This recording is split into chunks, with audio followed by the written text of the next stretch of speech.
ఇక్కడ దీంట్లో రాజకీయాలు ముడిపడి ఉంటాయి. మనోడిదైతే తీసుకుందాం, వాడిదైతే వదిలిపెడదాం, ఇట్లాంటి నిజంగా ప్రొడక్షన్ అంతా యూజ్ చేస్తే కరెక్ట్ గానే ఉంటుంది. అయితే వాటిట్లో ఈ వేరియేషన్ వల్ల కాస్ట్ ఆఫ్ పవర్ పెరిగిపోతుంది. ఇది ఎవరి మీద వేయాలి? జనం మీదనే వేయాలి.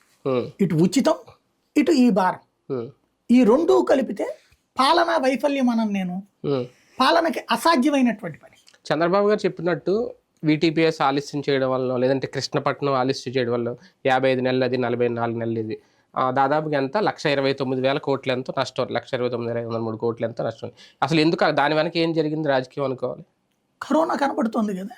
కరోనా టైంలో ఏమైనా కన్స్ట్రక్షన్ చేయగలిగారు ఎవడన్నా? 2 ఏళ్ళు కరోనా కదా.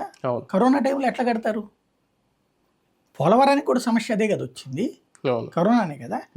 ఆ టైంలో ఎట్లా కడతారు? అంటే ఒక 2 ఏళ్ళు, ఒక 24 నెలలు అక్కడే పోయింది. అంతే కదా. అదే కదా ఇప్పుడు ఆయన చెప్పేటటువంటిది. 2 ఏళ్ళు లాస్ అయిందంటే 2 ఏళ్ళు లాస్ అయింది, కరెక్టే. ఎందుకని చేయలేదు కదా అప్పుడు.